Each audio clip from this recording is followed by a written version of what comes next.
राजकीय वर्तुळातून एक महत्त्वाची बातमी समोर येते। शिवबाठाचे 3 आमदार शिंदेंच्या गळाला। शिंदेंचा मातोश्रीला पुन्हा दणका। राजकीय वर्तुळात चर्चेला उधाण आलेलं आहे। उद्धव यांचे 3 आमदार पुन्हा शिंदेंकडे जात आहेत, त्यामुळे शिंदे मातोश्रीला पुन्हा दणका देणार का, अशा चर्चा यावेळेस राजकीय वर्तुळात सुरू झाल्या आहेत।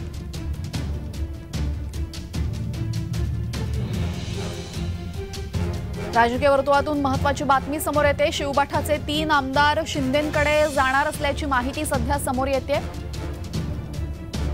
मुख्यमंत्री एकनाथ शिंदे यांनी बंड केलं, त्यानंतर शिवसेनेमध्ये फूट पडली। शिवसेना नाव पक्षचिन्ह शिंदेंकडे गेलं।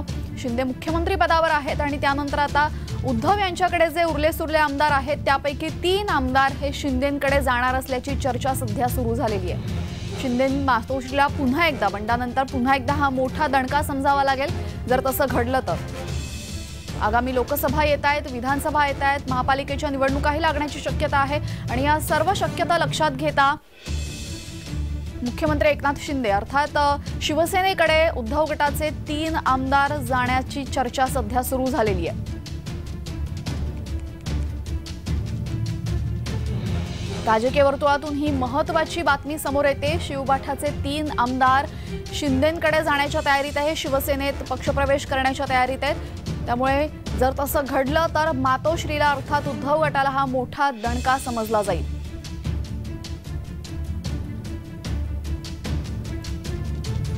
फेब्रुवारीच्या शेवटच्या आठवड्यामध्ये राज्यसभा निवडणुकाही लागलेल्या आहेत आणि त्यानंतर आता आपण बघतोय शिंदेंच्या गळाला 3 आमदार। आपल्यासोबत आमचे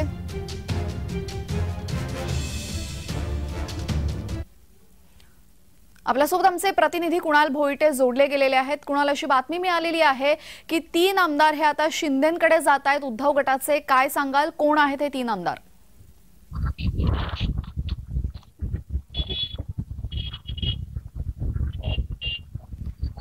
नक्कीच तेजल, जर पाहायचं झालं तर याआधी देखील अशा चर्चा होत होत्या, कारण शिंदे गटाकडून वारंवार असं सांगण्यात येत होतं की काही आमदार जे आहेत ते ठाकरेंकडचे आमच्या संपर्कात असल्याचं देखील त्यांच्याकडनं वारंवार सांगण्यात येत होतं। मात्र आता कोण हे 3 आमदार आहेत जे आता शिंदे गटाच्या वाटेवर जाणार आहेत हे पाहणं महत्वाचं असणार आहे, कारण मध्यंतरीच्या काळामध्ये मनीषा कायंदे असतील, नीलम गोरे असतील यांसारखे जे आमदार आहेत ते देखील शिंदेच्या शिवसेनेमध्ये आलेले पाहायला मिळाले। मात्र आता हे 3 आमदार कोण, कारण सुनील प्रभू देखील आहेत, मात्र सुनील प्रभू देखील विधानसभेमध्ये सरकार विरोधात आवाज उठवताना पाहायला मिळाले। मात्र सुनील प्रभूंचं देखील नाव चर्चेत असल्याचं देखील काही सूत्रांकडून माहिती मिळते। तर राजन साळवी देखील या संपूर्ण शिंदे गटाच्या मार्गावर असल्याचं देखील चर्चा होताना पाहायला मिळते, कारण मागील काही दिवसांपासून काही यंत्रणांकडून त्यांची तपासणी जी आहे ती सुरू झालेली आहे। त्यामुळे या सर्व गोष्टींमुळे आता साळवी देखील शिंदे गटाच्या मार्गावर जातील का हे पाहणं महत्वाचं असणार आहे। मात्र या 3 आमदारांची नावं अद्याप कळलेली नाहीयेत। हे 3 आमदार कोण आहेत किंवा शिंदे गटाकडून पुन्हा एकदा मातोश्रीला धक्का देण्याच्या जे हालचाली आहेत त्या सुरू झालेल्या आहेत का? उद्या एकनाथ शिंदेचा वाढदिवस देखील आहे आणि उद्या या वाढदिवसानिमित्त कुणाल, तरी सुद्धा ज्या आमदारांची चर्चा सुरू आहे, ज्या आमदारांच्या नावाची चर्चा सुरू आहे त्याबद्दल तुम्ही काय सांगाल? कोण असतील हे आमदार?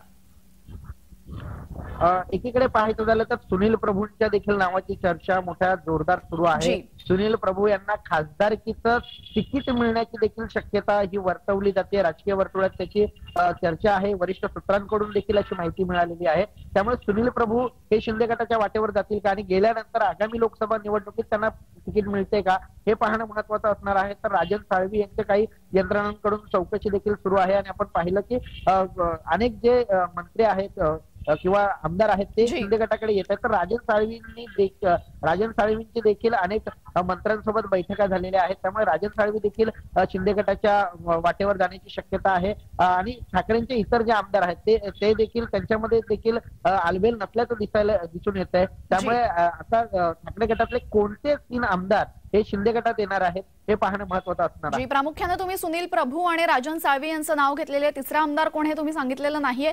अनेक आमदारांच्या नावाची चर्चा होते, मात्र जर असं घडलं तर आगामी राज्यसभा निवडणुकांच्या पार्श्वभूमीवर महाविकास आघाडीला हा किती मोठा धक्का असू शकतो?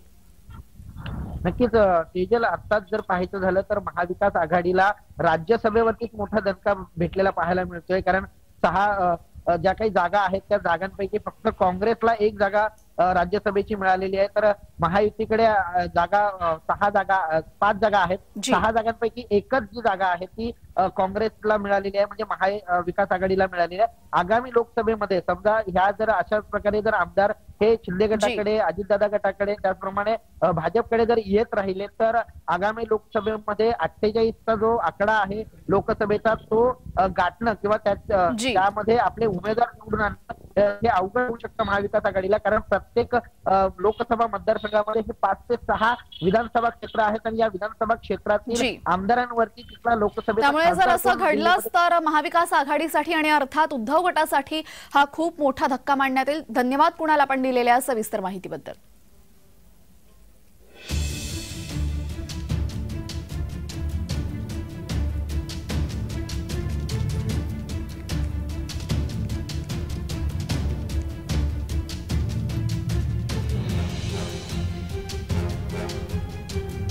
शिवबाठाचे 3 आमदार शिवसेनेत प्रवेश करणार असल्याची माहिती समोर येते. सुनील प्रभू आणि राजन साळवी यांचं नाव प्रामुख्याने घेतलं जात आहे.